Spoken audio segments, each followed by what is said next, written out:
Hello and welcome to this special Winter Olympics preview coming to you on King 5. Plus, the Winter Games in Milan Cortina now just 100 days away. Hello, everyone. I'm Chris Egan. King 5 TV will be the only station, I repeat, the only station from the Pacific Northwest on the ground at the Games, bringing you stories about local athletes, local connections, and the big wins and losses. In the Paris Olympics, we had over 50 athletes with ties to the state of Washington competing. That number will be down at the Winter Games, but we still have plenty of athletes to root for. The Pacific Northwest has a rich tradition of sending speed skaters to the Games. Apollo Ono, J.R. Selski, Casey Boudier, and Aaron Tran, just some of the big names that competed in the Olympics and grew up in the state of Washington. Earlier this year, I traveled to the U.S. Speed Skating headquarters in Kearns, Utah, to meet 4 athletes from our state with Olympic dreams.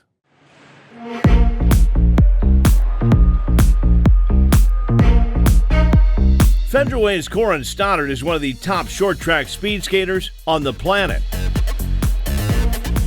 She made the Olympics in 2022, and in 24, she brought home 3 medals at the World Championships. Stoddard kept rolling in 2025. I was medaling like every final I was in. I got my first gold. I got 9 individual medals. That was an insane experience. The rush of finally winning, it was just the best feeling I've ever had in my life. And doing that at a World Cup and then imagining myself doing it at the Olympics, I can't even imagine what that would feel like. One of Stoddard's teammates, Bellevue's Eunice Lee, grabbed the 5th and final Olympic spot in 22. Definitely very unexpected. I was so grateful for the experience. Since 2022, Eunice has battled through injuries. The Newport High alum is bouncing back from a left ankle injury. But she says she's healthy and excited about the chance to return to the biggest sports stage in the world. I think it's just everything that I could ever dream of. Last Olympic trials, it wasn't even really something that I could even hope for, just because I did not think I had a shot. Not go in so tight and so deep. But then this time I think building up to this trials, having prepared more so than last time. On the men's side, Federway's Marcus Howard is trying to make his first Olympic team. Howard was inspired from a young age by 3-time Olympian and 3-time Olympic medalist J.R. Selski, who also grew up in Federway. What do you think J.R. taught you the most that you still carry with you to this day? Just going for it, I guess. Go out and give it your all and fail, instead of keeping it in reserves. From all his Olympics experience and racing experience, it's more of make sure if you want to win, leave nothing out. That's how you approach it now, day in, day out. Yeah, right? man, I just rip long distance races and hope for the best. There you go, nice and symmetrical. On the long track team, Kirkland's Cooper McLeod is peaking at the right time. In 2025, he won 2 medals at the World Championships and helped the U.S. set a world record in the team sprint event. In 22, he missed out on making the Olympic team by just a couple hundredths of a second. What would it mean to make that Olympic team? It would be amazing. Coming to a pinnacle in the journey, and it's doing what you want to do when you were a kid. It's a realization of a dream you've had for a long time. It would just mean everything.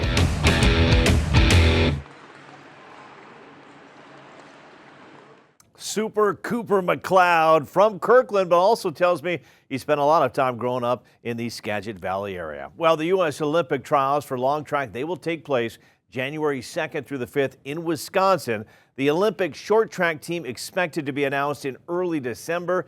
Eunice's little sister, Grace, is also trying to make the team. So there could be 5 athletes from our state on the U.S. Olympic speed skating team. Now, obviously the main difference between short and long track is the distance, but they also use different skates. When I traveled to Kearns, I spent some time with Shane Domer, the high performance director for Team USA Speed Skating, and he showed me the big differences between the 2 skates. So short track blade, the big difference between that and long track is it's fixed. So if you look at the blade itself, it does not move. It's anchored in, and these athletes are going around these turns, these corners at such a speed in which such a small radius that they need something very rigid so they can control the blade and control their body around that turn. So that's what is really effective in short track. Whereas long track, if you look at long track blades, they have a hinging mechanism on. And the hinging mechanism allows them to push a little bit more and get a little bit more push into the ice per stroke, which in 1998 made the difference between a medal winner and someone who was off the podium when this technology came out. So diameters and very tiny. They're very thin, and we're looking at, I think it's 1 millimeter thickness, and we're looking at 90-degree angles as far as the two edges. So there's an edge on one side and the other. The athletes use these edges to control how they're pushing and actually to put the force into the ice. So they're actually not on that centerpiece very often. They're kind of controlling the edges on both sides. So yes, this and this is very specific to the athlete. You know, on these blades, they have such a feel. So if this thing's off by 1/1000th of an inch, they'll feel it. Pretty cool stuff right there. There's going to be a lot of action to watch on the oval, and hopefully a lot of athletes from the state of Washington competing. And much more to come on our Olympic streaming special when we return.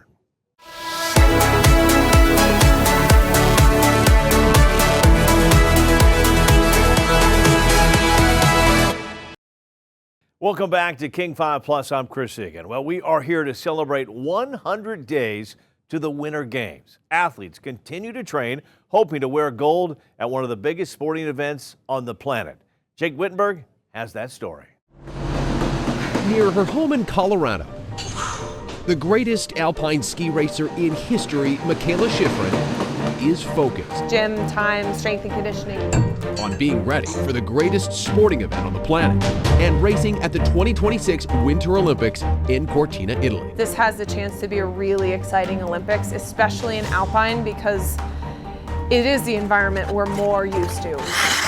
While across the country at the Skating Club of Boston, the strongest U.S. figure skating team in decades is getting ready as well with the men's world champion, Ilya Melman. The right amount of training, the right amount of mental focus and physical, just in that zone, getting ready before the Olympics, just go there and to try to skate my best to win that gold medal. Women's world champion Alyssa Liu. I am really excited for it because it's the biggest stage that you really get. And world champion pair skaters Evan Bates and Madison Chalk. We definitely want to shoot for the gold medal in the individual event as well. We feel like that's something that has been at the top of our goal list for a long, long time. All looking to represent Team USA at the Olympics just 100 days from now. We're all just a team of athletes who represent Team USA. Where Italy has two host cities, Milan will see the opening ceremony in San Siro Stadium. We will kick off our Olympic Games with this incredible event, the opening ceremony. And this iconic place will give us the chance to tell our story. With figure skating just down the road, while the Dolomite Mountains of Cortina will host women's alpine ski racing on a course. In this area we will have all the setting for the Olympics, so the grandstand. Where Michaela Schifrin has won before.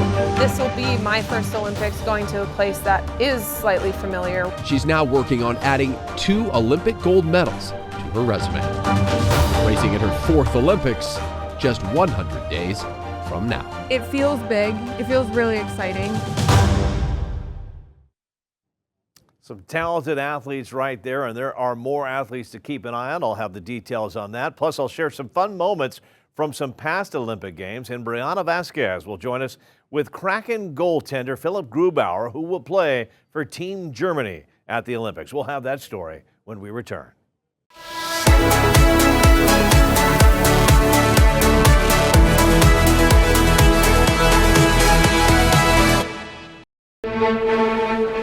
Buongiorno.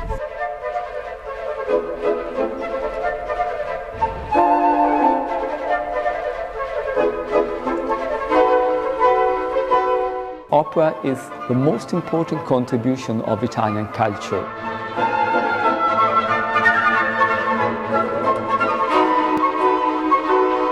We want the athletes to be at the center of our ceremony. The slope itself is very technical with a lot of speed. All the athletes of the world, 93 countries, to be able to come here, have the experience of their life.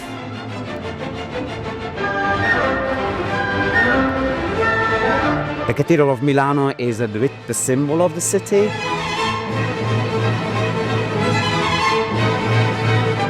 Thrilled to host the world coming to pay us a visit.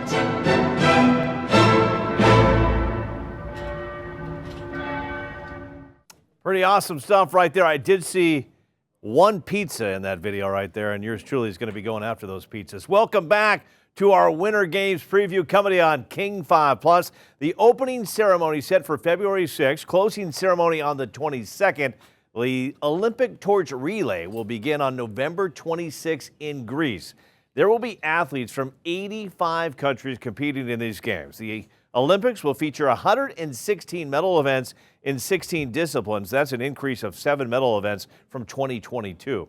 New medal events will include men's and women's dual moguls and freestyle skiing, the return of men's and women's doubles in luge, men's and women's team alpine combined, women's large hill ski jumping, and mixed relay team in skeleton. So some new events on the way. Some big storylines. We've talked about it already. Michaela Schifrin will look to reclaim glory. Another big story, NHL players are back. For the first time since 2014, NHL stars are returning to the Olympics. Seattle Kraken have several players that could make Olympic teams, like Capo Caco, Matty Beniers, Joey Decourt. Philip Grubauer is the only one on the team officially on an Olympic roster right now. He'll compete for Germany, and he went one-on-one with our own Brianna Vasquez. So we're 100 days out from the Olympics. How are you feeling being able to be in the Olympics for the first time? Yeah, obviously a dream come true. I mean, back in the day in Germany, we didn't see much NHL hockey, so for us it was always like Olympics and being able to see like guys from the NHL. It's amazing that we get to go. I still probably can't believe it till we actually sit on the plane and going to Milano. But yeah, obviously it's great. It's close to my hometown. I have a bunch of like family come down and drive down from Germany, so it's going to be awesome to represent Germany, and yeah, that's awesome. And what was your reaction when you first found out you made the preliminary roster? Yeah, amazing. They gave us a heads up kind of like after World Championships there, so I knew for a little bit.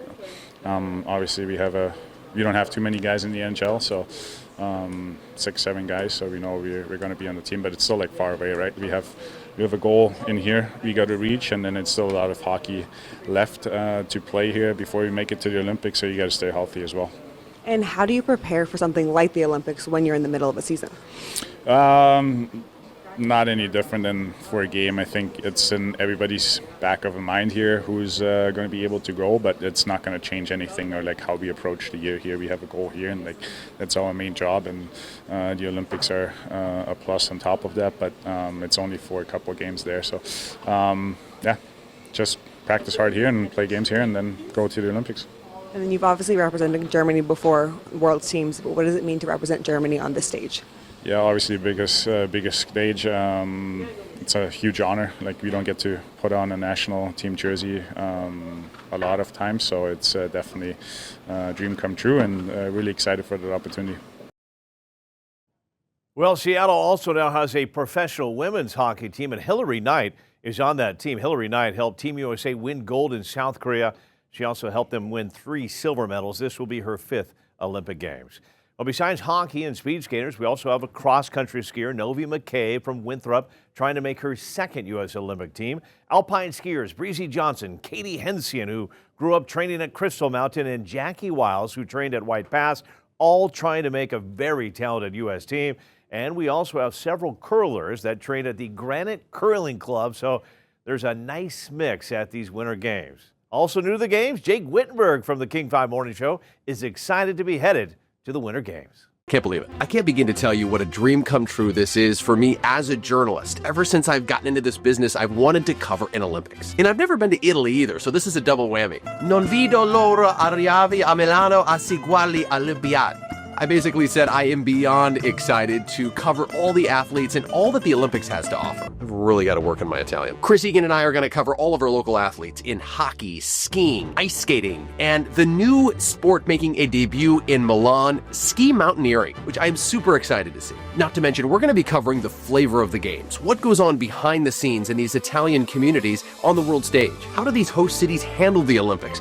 Will I get to hang out with Snoop Dogg? These are the important questions we're working through now 100 days out. Stay tuned for all of our stories behind the scenes and on the world stage from Milan Cortina, Italy come February. The first Olympic Games to have dual host cities, by the way. The countdown is on, 100 days until we go on this unforgettable journey together.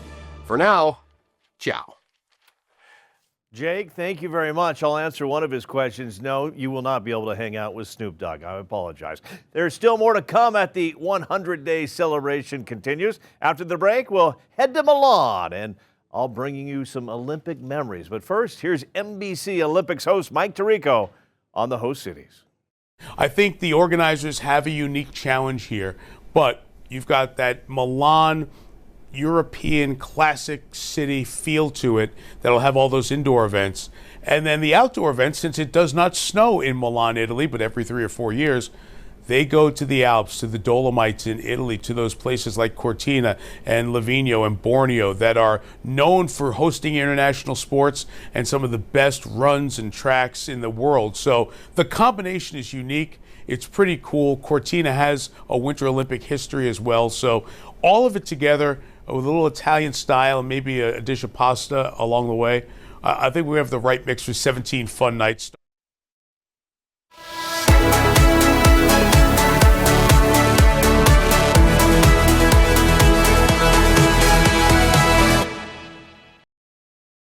This is the Duomo, or the Milan Cathedral, the seat of the Archbishop of Milan. It's famous for its collection of 4,000 statues, gargoyles, and figures, and it will be the primary location of our broadcast from Italy in February. Absolutely gorgeous right there. Well,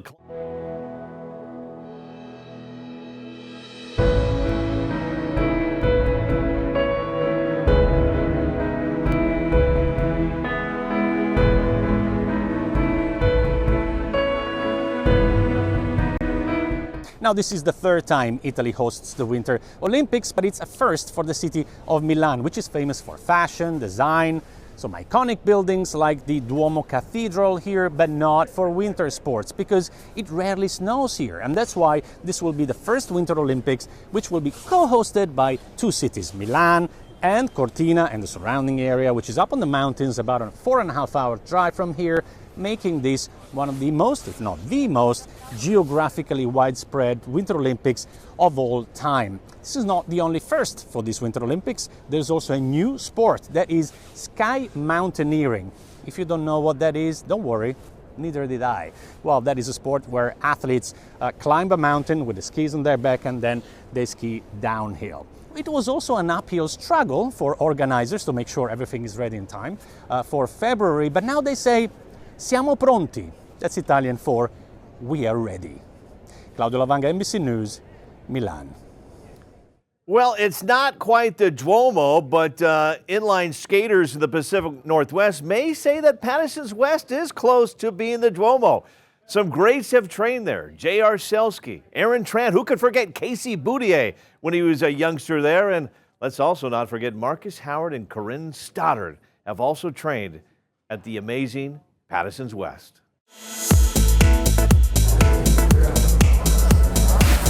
Along Highway 99 and Federal Way, you'll find some of the fastest inline skaters in the world at Paterson's West. There we go. Now you look like a speed skater. Over the past 4 decades, Team Extreme has won hundreds of national titles and produced several Olympians. Makes me pretty proud. Mike Patterson started up the rink in 1979, and now his son Darren is in the family business as well. The skating rink environment in the area is very strong, so there was a lot of skaters around. So the local competitions were always very strong, and that just, the numbers rose and the talent came from that. And in time, we just kind of built a tradition and a foundation of winning, and the athletes just kind of followed from there. 3-time Olympian Casey Boudier, the legend Apollo Ono, 3-time Olympian Joey Mantilla, Aaron Tran, and 3-time Olympic medalist J.R. Selski. They all trained right here at Paterson's West. My roots, where I learned how to skate, blood, sweat, and tears, ups and downs, and it's really my foundation in the sport of speed skating. It's a hotbed for skaters that became an Olympic breeding ground. The facility is amazing. Team Extreme coach Miguel Jose. The Patterson family has done a really good job over the years of bringing kids through that facility.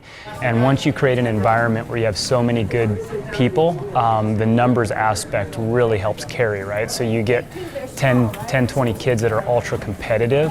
It's just hard not to create the next, Apollo or JR. It just happens. And Corey Stoddard just happens to be next in line. Everyone who ends up skating there become to their fullest potential. I feel like some teams, they do a lot of drills, but not like a lot of racing. And at our practices, it was always racing. And that's the whole point of the sport, is racing. The more racing experience you get, the more you learn and the better you get. Amazing how many great athletes train there at Patterson's West. Some great stuff. We've also had some great time covering the Olympics over the years. I'll take you back to 2016. That was one of the first games that I had the pleasure to cover in Rio. Tough to top the beaches in Brazil. It was also special to cover these games for swimming. Michael Phelps, Ryan Murphy, Nathan Adrian, you see there on the screen, Katie Ledecky, all putting on a show. There's myself sitting down with Adrian, a 5-time Olympic gold medalist. Phelps won 5 gold medals in Rio alone. I also remember in Rio getting a front row seat to watch Team USA, Sue Bird, winning another gold medal on the basketball court. That was also the first Olympic Games for Brianna Stewart right there. Fun stuff there. It's always fun at the Olympics to rub elbows with some big stars. There's myself with Lester Holt having some fun. Enjoyed some ice cream, by the way, in South Korea with Mike Tirico. Speaking of South Korea, I did remember having some fun there. Seahawks winning the Super Bowl. Number 1 on my list, but I had 3 days in South Korea where they won 3 straight gold medals. Keegan Randall won a gold. Team USA Women's Hockey won a gold. And then the curling team won a gold. Hopefully more gold in Italy, 100 days away. Thanks, everybody, for joining us on this King 5 Plus Winter Olympic Special.